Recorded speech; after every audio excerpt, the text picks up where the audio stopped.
Hello everyone and welcome to Victoria's Cantina. Today we're having a look at the Hasbro Star Wars, the Black Series, Toys R Us exclusive 6-inch Snowtrooper Officer from The Force Awakens.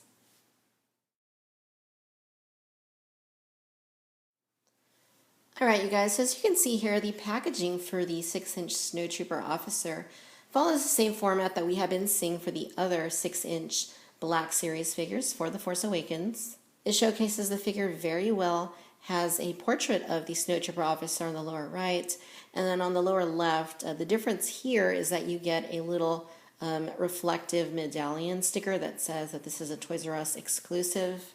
Not a whole lot to see on the back of the box, but quite interestingly, there's like a little red square up there at the top, and it doesn't have a photo or anything. It just says First Order Snowtrooper Officer. And then a little description there on the First Order Snowtrooper. The latest generation of cold weather assault stormtroopers. Snowtroopers wear advanced insulated armor and helmets that reduce the glare of icy terrain. And just to look here at the side, basically says First Order Snowtrooper Officer, and then that side is just red, and it has like the little thing up here, Snowtrooper Officer, once again. Okay, you guys, and out of the box, this is a very nice looking figure. I know from when I very first saw that Toys R Us was going to have this guy as an exclusive, I got really excited, and I thought that it looked very, very nice. And truth be told, now that I have it here in my possession, it is very, very nice looking. Sculpt on the figure looks very good. It looks quite lifelike, and it looks to be of pretty good quality, just like we've come to expect of these 6-inch Black Series figures. Looks very nice, very vibrant white to his outfit, the red pauldron. And he does come with an accessory as well. I'll give you a close-up here of the head.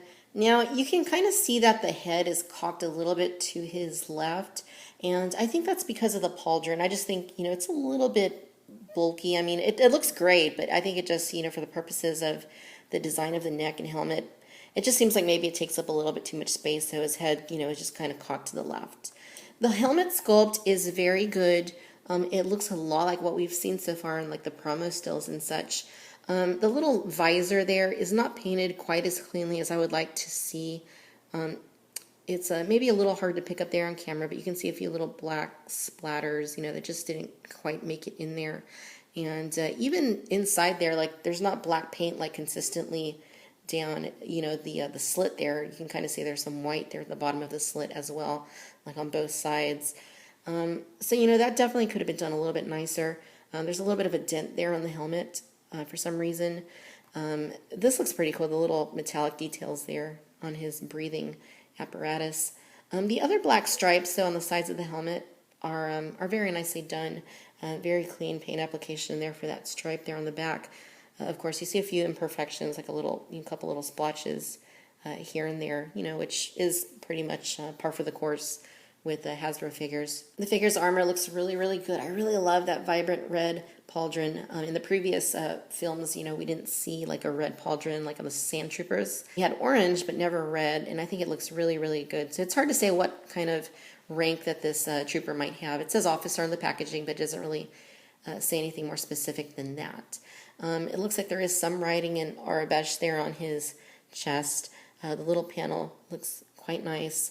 One thing that I did notice before getting him out of the box is that there's kind of like a yellowish little, hinge in there for whatever reason.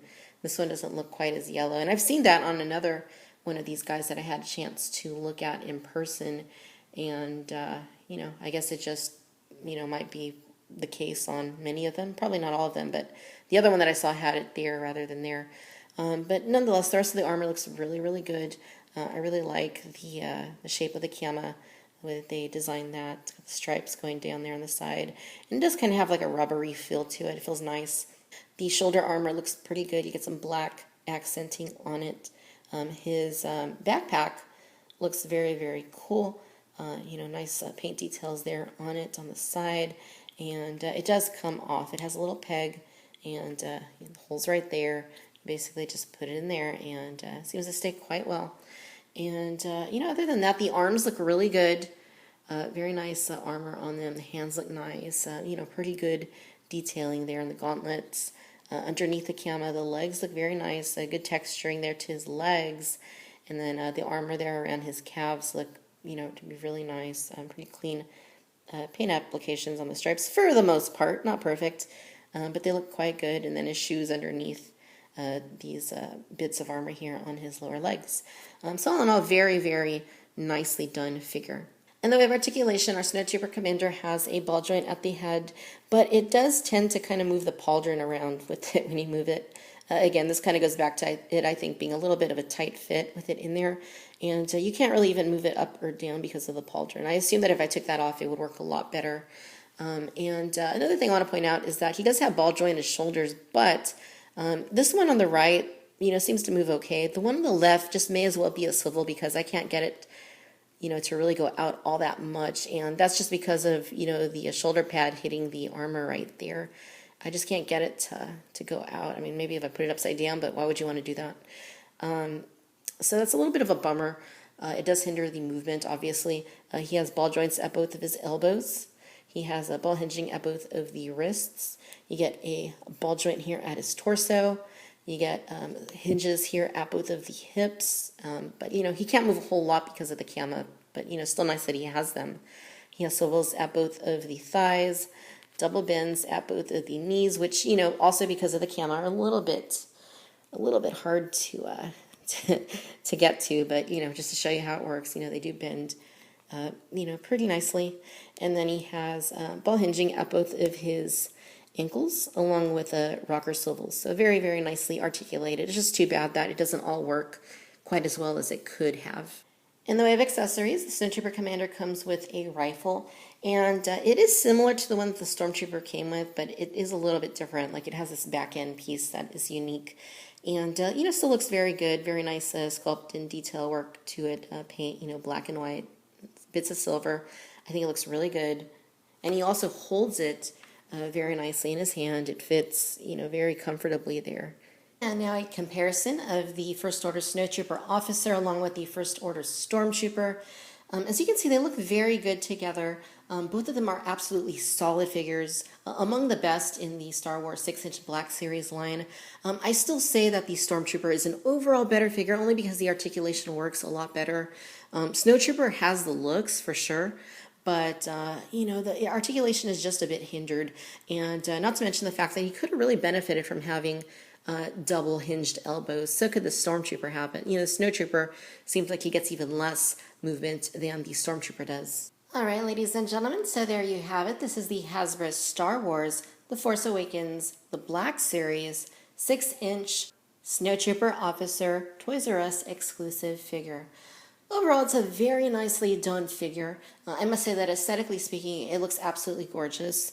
Though I'd be remiss if I didn't tell you that I am a bit let down by it, only because it is so close to being perfect. But unfortunately, the articulation just doesn't work as well as it ought to. It looks really good for sure. Paint is, very nicely applied, except for, some areas of, like the visor, for example. The accessory is very nice. The articulation that it does have is very good, but it is just very much hindered.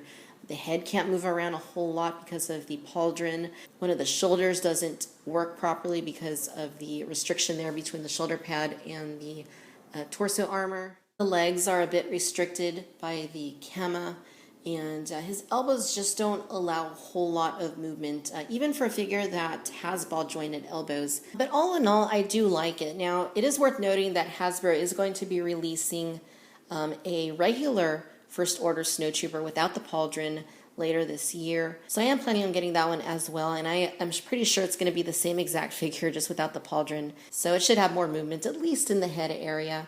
It's a very solid figure. If you're collecting the 6-inch Black Series line for The Force Awakens, I do recommend this one to you because I think it is very nicely done, but it is imperfect, and it does fall short of, what I hoped it would be. So on a scale of 1 to 5 stars, I'm going to go ahead and give it 4 stars. It's close to being perfect. It just isn't because of the articulation not working as it should. All right, my friends, if you enjoyed this video, I do encourage you to please like and subscribe. Let me know down in the comments what you think of the Snowtrooper Commander, whether or not you're planning on picking one up. Be sure to follow me on Twitter. There's a link down in the description. And as always, I want to thank you for watching Victoria's Cantina. Until next time, bye-bye.